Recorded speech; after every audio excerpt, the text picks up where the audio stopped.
प्यारे दोस्तों, हजरत इब्राहिम अलैहिस्सलाम वह पैगंबर थे जिनसे अल्लाह ताला ने बहुत बड़ी बड़ी कुर्बानियां ली।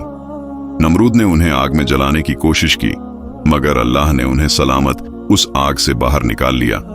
जब हजरत इब्राहिम अपने घर वापस लौटे तो उनके वालिद ने उनसे कहा, हे इब्राहिम, अगर तुम अपने अल्लाह को नहीं छोड़ते तो मेरे घर से निकल जाओ। हजरत इब्राहिम अलैहिस्सलाम ने बिना किसी शिकवा के अपना घर छोड़ दिया और मिस्र की जानिब रवाना हो गए। जब मिस्र के बादशाह को यकीन हो गया कि इब्राहिम अल्लाह के नबी हैं, तो उसने अपनी बेटी हजरत हाजरा का निकाह इब्राहिम से कर दिया। इसके बाद हजरत इब्राहिम अपनी बीवी हाजरा को लेकर फिलिस्तीन चले गए और वहीं रहने लगे। हजरत इब्राहिम की कोई औलाद नहीं थी, इसलिए वह दिन रात अल्लाह से दुआ करते रहते, मेरे रब मुझे एक नेक और फर्माबरदार बेटा अता फरमा। सालों गुजरते गए लेकिन बेटा नहीं हुआ। उम्र भी ढलती चली गई, मगर दिल में उम्मीद बाकी रही। 84 साल की उम्र में भी वो अल्लाह से यही इल्तिजा करते रहे, ऐ अल्लाह, मैं तेरी रहमत से मायूस नहीं हूं, मुझे एक बेटा अता कर जो बुढ़ापे में मेरा सहारा बने। आखिरकार अल्लाह ने उनकी दुआ कबूल फरमा ली। 84 साल की उम्र में हजरत इब्राहिम को एक प्यारा सा बेटा हुआ। उन्होंने उसका नाम इस्माइल रखा।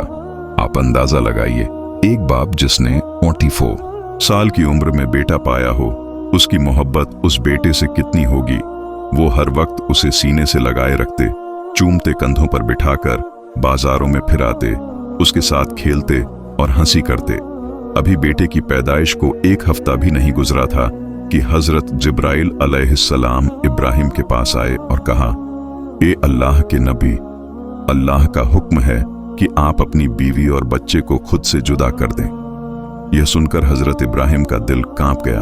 बोले, ए जिब्राइल, मैं अपनी बीवी और बच्चे को कहां छोड़ूं? जिब्राइल अलैहिस्सलाम ने जवाब दिया, जहां अल्लाह हुक्म देगा मैं वहां ले जाऊंगा।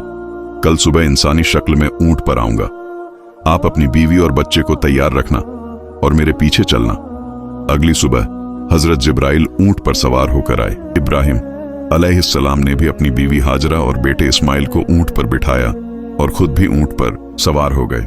जिब्राइल का ऊंट आगे आगे, इब्राहिम का ऊंट पीछे चलता रहा। वो फिलिस्तीन से चले, शहर दर शहर गुजरे, हफ्ते महीनों में बदलते गए और 1 महीने के सफर के बाद अरब की सर जमीन पर पहुंचे। उस वक्त अरब वीरान था, ना कोई इंसान ना परिंदा।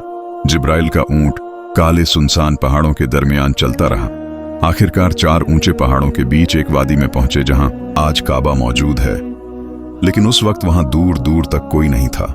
जिब्राइल ने ऊंट रोका और कहा, ए इब्राहिम, अल्लाह का हुक्म है कि आप अपनी बीवी और बेटे को यहीं उतार दें और खुद वापस चले जाएं।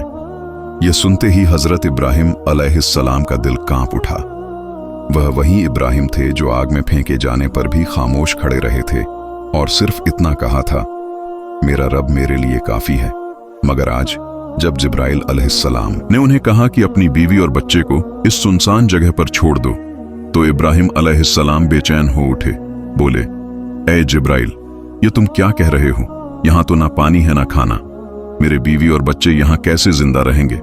जिब्राइल अलैहिस्सलाम ने जवाब दिया, ए अल्लाह के नबी, यही अल्लाह का हुक्म है, आप इन्हें यहीं छोड़ दीजिए और फिलिस्तीन लौट जाइए। इतना कहकर जिब्राइल चले गए।